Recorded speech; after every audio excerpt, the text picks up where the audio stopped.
Okay, thank you very much. Let's continue with the next speaker, Mr. Vakaris Atkočiūnas from the Ministry of Environment in Lithuania, in order to present the progress in Lithuania. Vakaris, thank you for your participation. The floor is yours. Hello. A moment. Yep, can you see my presentation? Yes, perfect. Okay, so hi everyone.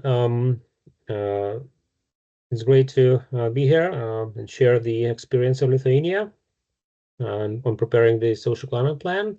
My name is Vakaris. I'm from Ministry of Environment. I'm responsible for the coordinating the preparation of the social climate plan.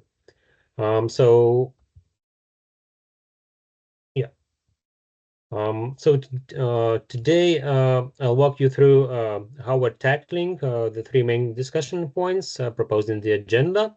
So we'll look at how the ideas in the EED compare to the Social Climate Fund regulation, how we're figuring out the EED's target for helping specific groups, and how our own social climate plan fits into all of this. So right now, just for the context, right now Lithuania is actively putting together our social climate plan. So we need to have it ready by June 2025. So this plan is, we think that it's really important for making sure things are fair for everyone as we bring in the new carbon pricing mechanism, the ETS2, for buildings and transport.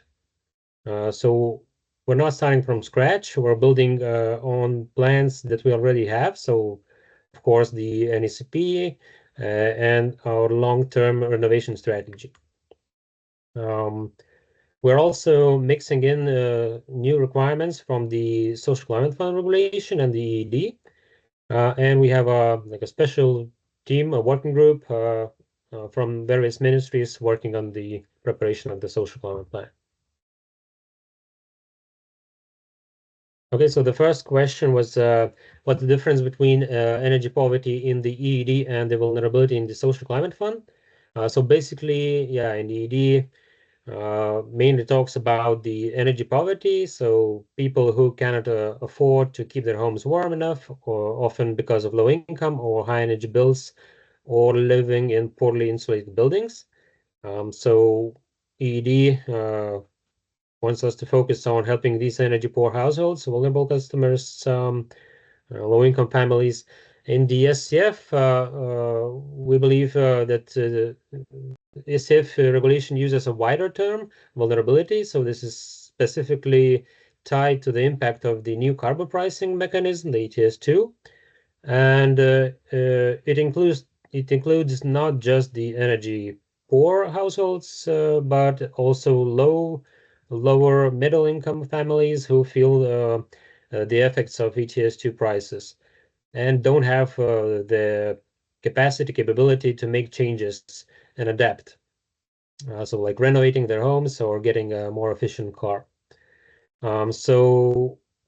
Importantly, the ECF also extend its scope to transport users and small businesses, micro enterprises, who face the same similar problems to energy poor households. So in Lithuania, in our draft plan, we're trying to line these up. We use a term that translates to energy deprivation, which is pretty close to the EED's idea of energy poverty. Looking at income, costs, and building quality, like energy class E or lower. And when we talk about vulnerable households, vulnerable transport users, and vulnerable micro enterprises, we're using the SCF's definitions. So mostly we use them unchanged from the SCF regulation. So linking it directly to being hit hard by the ETS2 prices and not having the capacity to adapt. We're looking at several things to identify these groups. So income compared the household income compared to the national average. How much these households spend on energy or fuel, their home's energy rating, and their transport options available to these households. So what's the overlap or difference between the ideas in EED and the SCF regulation? So the SCF's idea of vulnerability definitely builds on energy poverty, but we believe it's broader.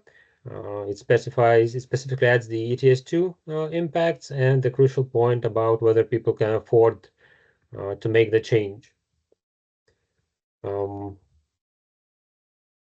Yep, let's move to the second question. So how are we figuring out the EED Article 8.3 target, the specific goal for energy savings among the priority groups? So EED says that we need to make sure that a certain chunk of our total energy savings come from helping the priority groups, so people affected by energy poverty.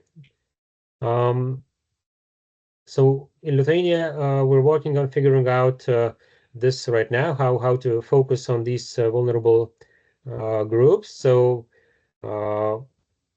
it's partly covered in our updated NECP, but we're further making progress in our social climate plan. So we're working to quantify it and to specifically identify these groups. So firstly, what we do is try to count the people, to estimate how many people fall into these priority groups based on the definitions we're setting up. We want these definitions to match up between the EED and the SCF where possible. Our first estimates show that around 25% of households could be vulnerable regarding their homes, and about 29% could be vulnerable to when it comes to transport. We're still working on updating these numbers, so these are preliminary numbers still. So after we identify the number of people in these groups, then we try to estimate the savings. So we need to figure out how much energy could actually be saved by these groups through things like renovating buildings and upgrading heating systems. So we're currently working on that, so getting these numbers. And when we have those, we'll be setting targets. Targets that we want to achieve by or measures in the social climate plan. So our main challenges include getting accurate data to pinpoint these groups. It's hard to reliably guess the savings potential across all sorts of different homes and families, and especially in the transport sector. So plus we need to make sure our definitions and targets line up across different government areas like energy, social support, and housing. So what we're doing, we're digging through national statistics, of course, EU data, but we find out that that's not detailed enough for us. So we're also established a data sandbox with our National Statistics Office, which have building records, all the population registry, and other big data on the whole population of Lithuania. So we're actively using this sandbox to identify the vulnerable groups. We are also talking with the experts and groups representing people within our consultation process, within our public consultation process, to make sure that we take into account the views of the stakeholders that represent these vulnerable groups. Okay, let's move to the last question. So Can the things we plan in our social climate plan help meet the EED targets, and can the things we already do for EED be a starting point for the SCP? So the answer to both these questions is yes, of course. So in our draft SCP, we have several actions, especially for buildings, that will directly help save energy among those priority groups. So we have support for renovations. So this is our one of the key measures that we propose. We'll have targeted support to renovate the least efficient homes where vulnerable families live. So we will try to both finance the multi-apartment buildings and individual houses. Then we also have a measure which supports switching fuels, so helping people replace old fossil fuel heating with cleaner options like heat pumps in buildings which are least energy efficient. And we also have a measure for information, so similar to the Croatian measure, so one-stop shops, consulting households, especially vulnerable ones, on energy savings and so on. So the key idea, I guess, is synergy. So we already have programs that fit with the EED Article 8.3, so like helping for renovation, renovating apartment blocks and individual houses, and support for heating costs. So these are like foundations for our SCP measures that I mentioned. So, but with the SCP, we try to do better targeting. So the SCP lets us to use the Social Climate Fund money to fine-tune these existing programs, focusing them specifically on households most affected by the ETS2. Also, we try to increase the ambition. So with the SCF, we can expand successful renovation programs to reach more people in priority groups. And we also aim to have a wider scope. So the SCF allows us to potentially add more types of help, like support for switching heating fuels alongside renovation. So maybe combining both of these measures.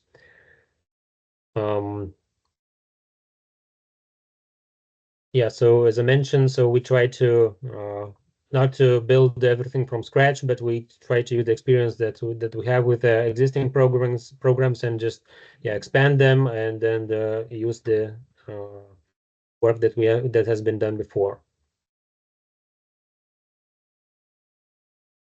Yeah, so just to wrap it up, so we're working hard on defining energy poverty and then vulnerability clearly in our social climate plan, because that's going to be the basis for targeting our measures.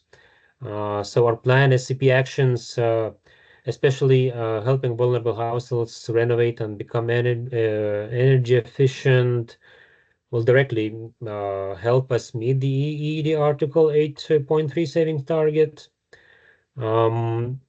Our existing national policies are strong basis for the SCP, as I mentioned, and our main goal now is making sure help gets to the people who need it most. Yep, thanks for listening. Thank you, Vakaris, for this very detailed analysis of the contents and trying to answer all these questions that we want to result to some policy recommendations. I do not see any question for you.